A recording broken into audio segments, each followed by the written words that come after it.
여러분, 공부는 복잡한 거 아니고 해야 될 거 많은 거 아니고 해야 될 거 딱 정해져 있어요. 심플합니다. 제가 지금부터 노베이스부터 중하위권 여름방학 국어 공부 어떻게 하면 되나요? 요거를 알려드리도록 하겠습니다. 내가 노베이스야. 그러면 여러분 지금 막 파이널 기간이라서 막 파이널 문제 풀고 막 순특강 하고 이럴 때가 아니에요. 여러분은 그럴 단계가 아닙니다. 그거 말고요. 문학은 뭐부터 하시면 되냐면 문학 개념어를 하시면 돼요. 근데 여기서 팁은 문학 개념어 중에도 수능에 나오는 게 있고 수능에 안 나오는 게 있어요. 그럼 우린 당연히 수능에 나오는 것만 싹 떠가지고 걔네만 보면 너무 좋겠죠? 그런 것들이 잘 정리되어 있는 것이 바로 이 국정보라는 책입니다. 유료 광고 아니고요. 제가 실제로 다른 거 다 찾아봤는데 이게 제일 좋아요. 그리고 얘를 하게 되면 기출문제를 사례로 담고 있기 때문에 기출까지도 내가 한번 쓱 볼 수 있는 그런 좋은 시간이 된답니다. 그 다음 두 번째, 비문학은요, 수능 특강이랑 수능 완성까지 다 나왔으니까 막 그거 하나씩 풀고 있는 사람들, 여러분은 노베라서 절대 그러시면 안 돼요. 지금 그거 하지 마시고 뭐 하시면 되냐면, 첫 번째, 아무 선생님이나 괜찮으니까 인강에서 인강 국어 선생님의 독해를 가르쳐주는, 즉 글을 어떻게 읽는지 가르쳐주는 가장 기본 강의가 있어요. 그 커리큘럼의 시작의 맨 앞에 있는 거, 걔를 먼저 들어주세요. 먼저 좀 빠르게 들어주시고, 그 다음에 그걸 어디에 적용하면서 연습을 하시면 되냐면 검정 색깔 마더텅을 사셔서 거기에 2010년부터 2016년도 즉 옛날 기출 있죠. 걔네에 적용하면서 공부를 해주시면 됩니다.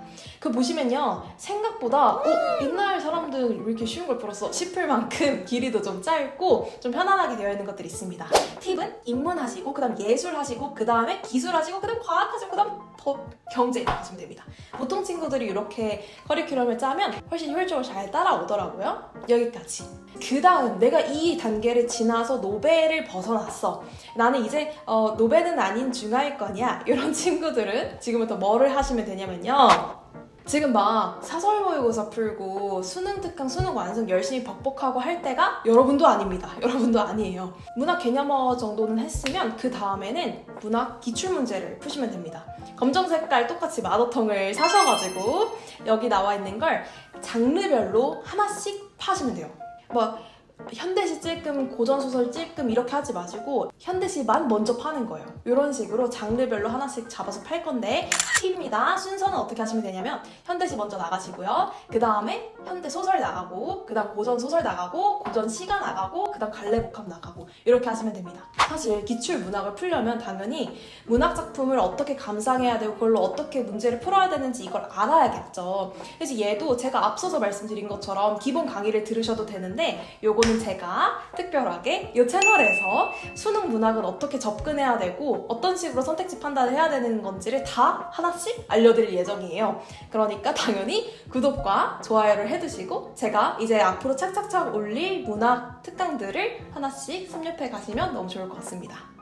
그 다음 비문학은 어떻게 하냐, 이 친구들은 앞에서 제가 말씀드린 것처럼 어떻게 글을 읽어야 되는지 정도는 알겠는데 그게 체화가 덜 된 상태일 거란 말이에요. 그건 뭘로 해야 돼요? 당연히 기출로 체화를 하셔야 됩니다.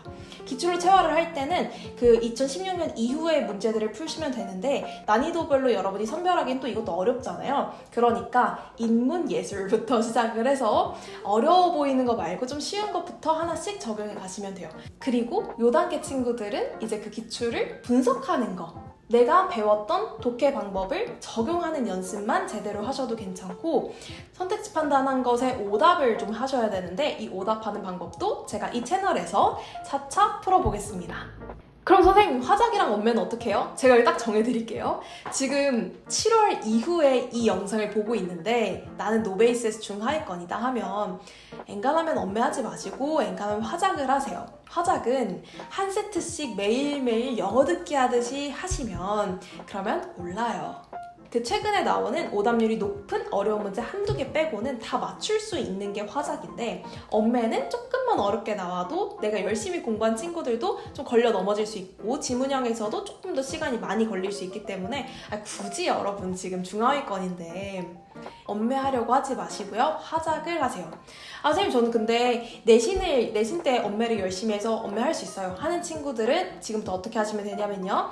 문학, 비문학 위주로 하시고 엄매는 다담 800제라는 아주 좋은 이 교재를 사용하시면 됩니다. 이 교재에서 앞부분에 나와 있는 브리핑이라고 하는 정리를 다시 한번 꼼꼼하게 옆에 날개까지 보시고요. 그 다음에 거기 큐레이션 되어 있는 문제들을 풀면서 포인트 뭐 하시면 되냐면 사례들을 정리해 두시면 돼요. 예를 들어서 문장 그쪽에서 서술어의 자릿수가 나왔는데 내가 서술어의 자릿수에서 이걸 좀 판단을 못한 게 있어. 그럼 걔는 사례로 어딘가 노트에다가 적어 놓는 거예요. 이것만 제대로 하셔도 됩니다. 화작은요, 요거는 제가 딱 말씀드릴게요. 양치기예요. 양을 치세요. 일단은 얘도 검정 색깔 마더턴 기출문제를 가지고 매일 하나씩 15분, 20분밖에 안 하잖아요. 일단 풀어요. 시간 재놓고 일단 풀어요. 일단 풀다 보면 처음에는 좀 정답률이 안 좋겠죠? 그냥 해요. 그냥 하고 오답하고 하면서 제가 이것도 화작에서 꼭 중요하게 봐야 되는 정보들을 올려드릴 거예요. 그 정보들만 체크하면서 문제를 푸시면 됩니다.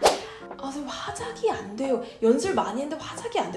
연습 부족이에요. 그래서 그냥 이건 양치기를 하시면 됩니다. 아시겠죠? 그냥 화작하세요. 화이팅!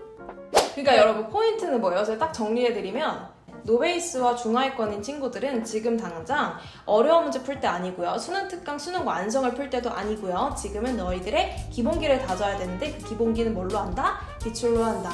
기출로 할 때는 문학은 장르별로 파가지고 해야 되는 거고요. 비문학은 옛날 그냥 쉬운 지문부터 한다고 생각하시면 되는데 여기서 꼭 중요한 것은 글을 어떻게 읽어야 되는지에 대한 기본 강의를 들으셔야 된다.